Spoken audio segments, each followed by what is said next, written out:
bring in right now our panelists joining us here on India First. We're joined by Michel Plitnik, political analyst and president of Rethinking Foreign Policy. He's joining us live from Maryland in America. Also with us is Jane Kinninmont, CEO of the United Nations Association from London, UK. Jane will be with us in just a bit. Dr. Kinvraj Jangid, Director and Professor, Center for Israel Studies at the O.P. Jindal Global University, is joining us from Tel Aviv. Sandeep Unitan, our senior journalist, who's been getting us all the latest updates, decoding and analyzing the updates that come in from Iran and Israel, is with me here in the studio. Thank you all, gentlemen, for joining us here on India Today on India First. I'd like to begin with Mr. Plitnik. It's very difficult right now to guess what's exactly playing in Trump's mind. But ultimately, to you, sir, what factors will it come down to for the White House? Well, you're certainly right, and that's not just by accident or just by fault of character. Trump is very intentionally putting out contradictory messages, contradictory tones, so that people won't know what he's going to do. But it's also very clear that his military staff and his lead diplomatic staff have come together and have approved a plan of attack. Now, that doesn't mean that it's necessarily going to happen. They have the plan lined up, and it requires the president to say, yes, we're going to move forward. And that's the question, is whether or not he's going to do that. I think he's largely going to consider a few factors. One of them is domestic. The question of him entering this war has split his own base in a way that's never happened on any issue before. There has been one or two people who've questioned this or that part of his policy, but his base is really split over this question of going to war with Iran. Some of his previously most vocal supporters are coming out against it. So he needs to consider that. He also needs to consider whether or not this is going to be a decision that brings America into another long drawn out Middle East war. Yeah. If the United States is intending not just to join, but to join in Israel's goal, which certainly seems to be regime change, then that is a long-term commitment. That will be another long-term war. That's not going to happen in a week or two. And it certainly is not going to happen, as Prime Minister Netanyahu has said, by taking out the Supreme Leader. That's not going to change really much of anything. The Supreme Leader is 86 years old. There's a very clear plan in place for his succession. He could die at any time, even aside from this war, being an 86-year-old man.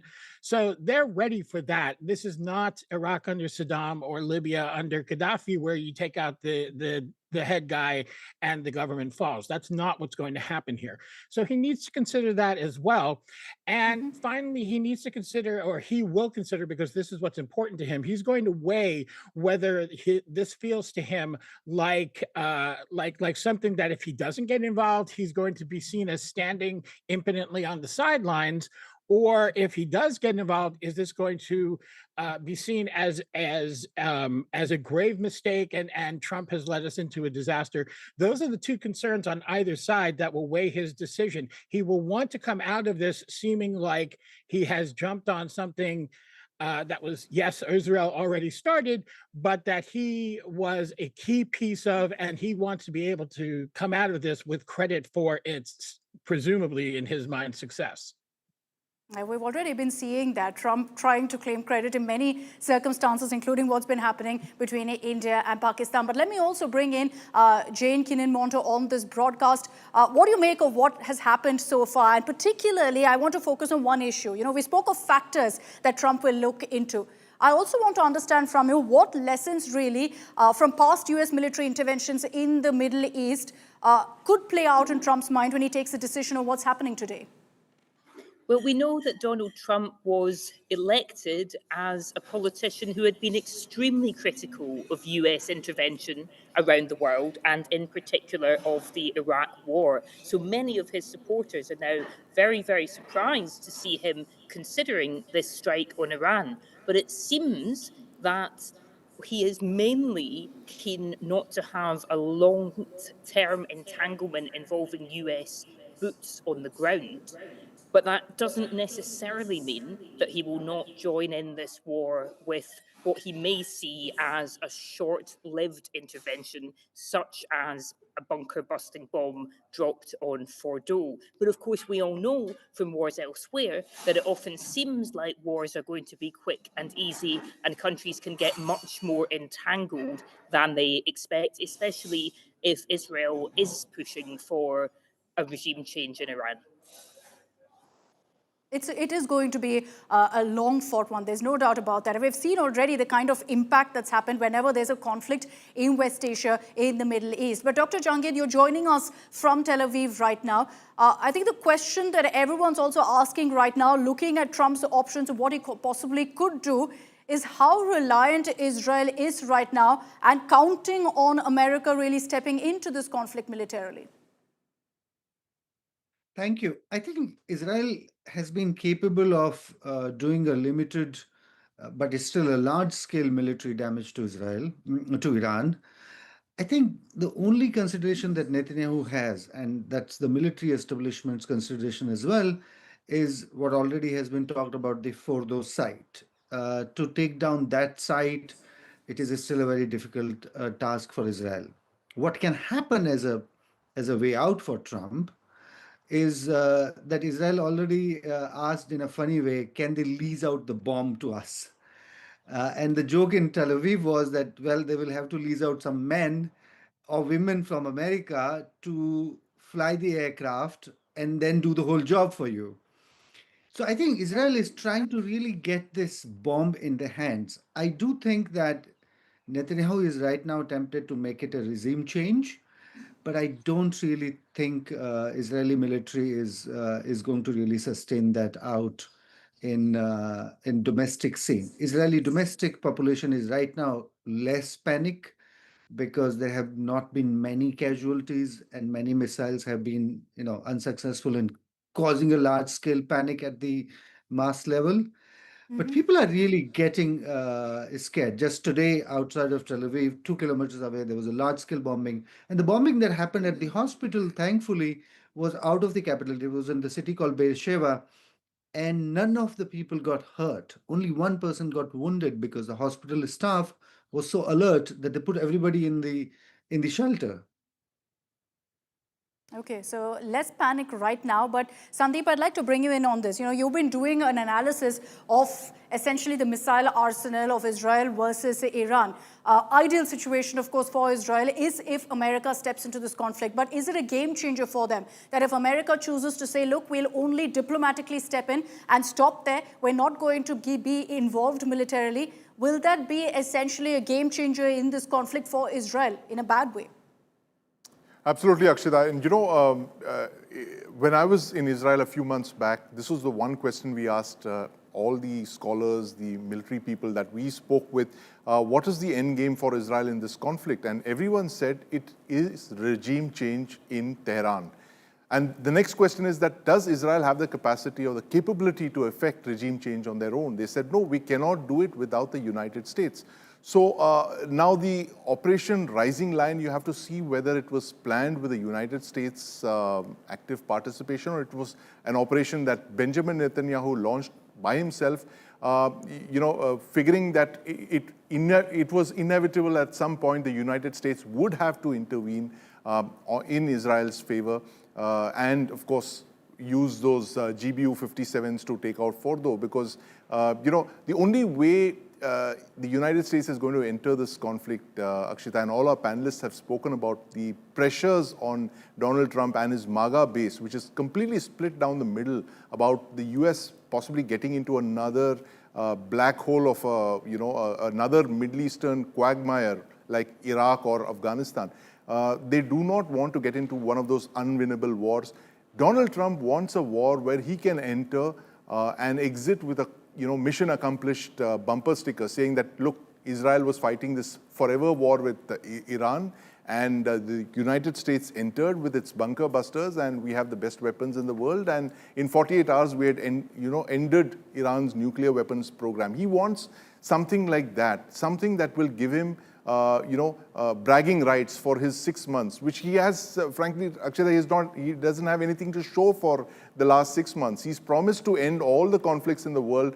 No one's listening to him. All the conflicts are raging. In fact, the theaters of conflict are expanding, as we've seen with Israel and Iran. So Donald Trump wants a quick win. He wants a mission accomplished banner, if I can use that George Bush banner from 2003 and exit. But things never go to plan, and we've seen this happening so often in the past, with Afghanistan in 2001 and with Iraq in 2003. So that is the reason that Donald Trump's base doesn't want him to lose focus, because the focus for the United States and for Donald Trump is they are the most hawkish when it comes to China, possibly since the Korean War 70, 80 years back.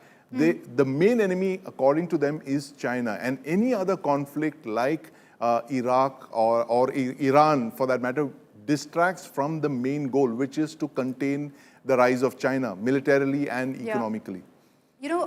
On the issue that you mentioned of domestically and the messaging involved, Mitchell, I'd like to bring you in on that. You said that was one of the biggest factors, the domestic reaction if America enters into this war. It's also contradictory to Trump's messaging. He's been talking of how he's had a role in so many ceasefires, in ending conflicts, ending wars. So it doesn't really augur well for that messaging if he's then going to, step right into a conflict.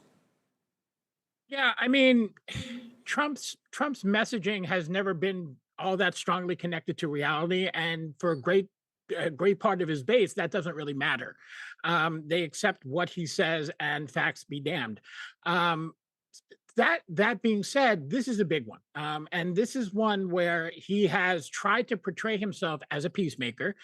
He very much wants to be seen that way, but he doesn't want to act that way. The process that the United States and Iran was engaged in to avoid this very war was working. There were talks happening. There were agreements. They were moving forward. It was not happening fast enough for Trump. And he had to deal with the fact that Israel, according to his intelligence, was at the point where they were going to strike Iran with or without the United States' support. When he heard that, I think it changed his calculus, but it also betrays how weak a position he has put the United States in, because Israel, up until now, would never have taken such a step without the United States at least acquiescence, if not outright support. They wanted to attack Iran many times over the years, and American presidents, be it Barack Obama or Joe Biden, and even Trump at times, said no. When push came to shove and the Israelis decided that they're going to do it, whether he likes it or not, so presumably we can get him then to come and support us once we actually do it, that's pushing Trump in a way that other presidents have not been vulnerable to. And if that's what is perceived by his base, it's going to be a severe blow to him. And I think it's going to be important that people, if that is indeed what happened, that people hear about it.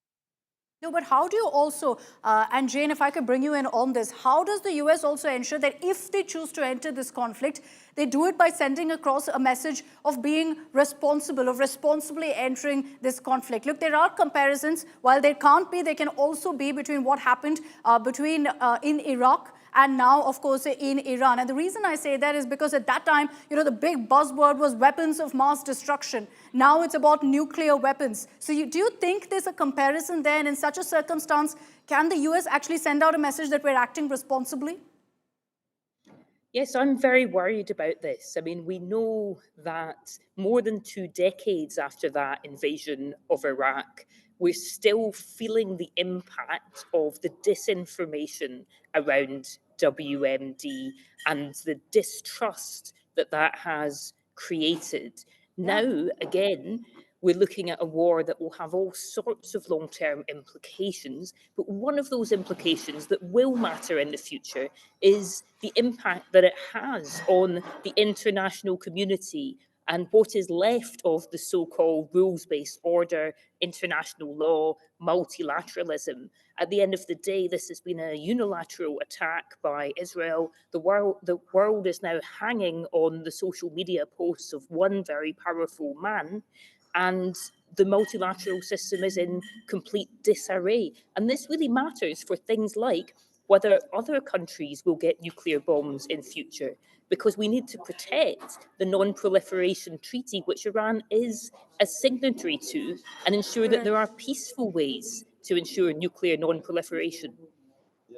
And that's what it comes down to, essentially. Dr. Jangid, while there's all of this talk of why the conflict, why the strike that Israel has been putting out repeatedly, it will also come down to one moot question about whether there's enough evidence for this kind of a conflict, for this kind of a war, really, in West Asia against Iran. I would personally say, when it comes to Iran and America, a country like India, or being an Indian, I tend to support the Iranian autonomy. Look, the way India became nuclear, going against American sanctions, going against what Indians call nuclear apartheid. It's true, NPT was a very unfair system, very hypocritical system of the West, where they didn't want to abolish any of their nuclear weapons and they put veto on the future ones.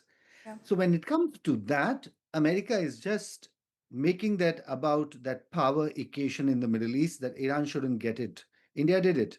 The problem with Iran, and this is where Iran is different than India, is that Iran went on this ideological messianic war with Israel and America.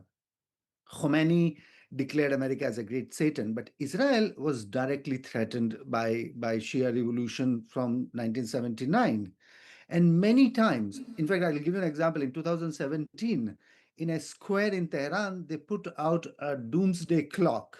And Khomeini himself made this prediction in 2017 that this doomsday clock is a countdown. By 2040, there would be nothing left of Israel and the Jews in the Middle East. That's sort of a very hostile negation of the people and a nation state has really given Israel a foot of legitimacy to attack. But America doesn't have a legitimacy to attack Iran in a way. None of the American interests, none of the American issues have been threatened by Iran, except their power fights in the Middle East. So I think America's involvement would really endanger many things. And it would also invite a lot of troubles from China, because China is unusually keeping quiet so far. Do But you one think shouldn't that means forget that, China are you trying is to very suggest that expensive. if America steps in, it then escalates into a global conflict, a global war? It doesn't get into a global war. We understand that there isn't going to be a third war like we often tend to think about. But it would mean that the world will be much more divided on this issue. Think of India. Think of China. Think of Russia. Russia is not in a position to influence anything right now. But I'm sure China will have a great leverage then to make this war a dragging war for America. As many people have said before, it would be very difficult for Trump to predict an exit out of it. Right now, he can stand on the side and let Israel deal with it. And Israel does have still some legitimacy to continue this fight as far as the nuclearization is concerned. When they will openly get into the regime change, how do you replace it? Would you bring Raza Pahlavi from US, the prince of the exiled, ex-monarch, back to Iran and put him back? How do you put a regime in place? Look, they did it in Afghanistan, nothing happened. Look, they did it in Iraq, nothing of that sort succeeded. So how does America think taking down Khomeini and bringing in another set of people will stabilize Iran for anything? So I think it's a complete mess that American involvement will bring in to the Middle East. We've seen that previously too. But my takeaway from this conversation, Mitchell, so far is that it seems there are more cons really to pros for Trump if he chooses for America to really step into this conflict. But domestically, I also want to understand from you, what's really the sense, the mood on the reasoning being put forth by America on why they could consider stepping into this militarily?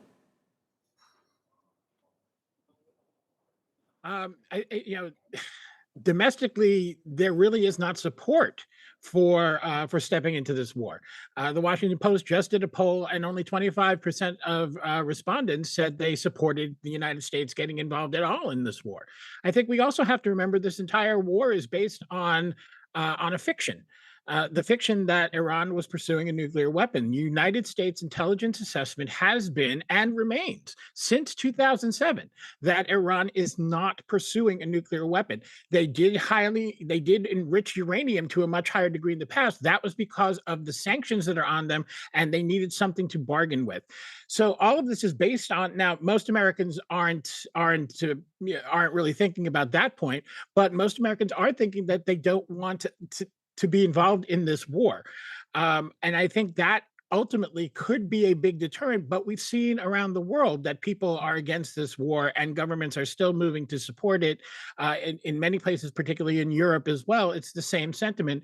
And there's no real indication that popular sentiment is going to be the impediment. It can be part of it, but I doubt it's going to be the impediment to Trump getting into this war, unfortunately. Okay, all right. Interesting perspectives, this. And look, I started off this discussion saying that it's impossible really to guess which way Trump will react. None of us can ever predict how Trump will react, what he'll do next. But at this point, clearly all cards are on the table. Thank you very much to all of our panelists for joining us on this broadcast.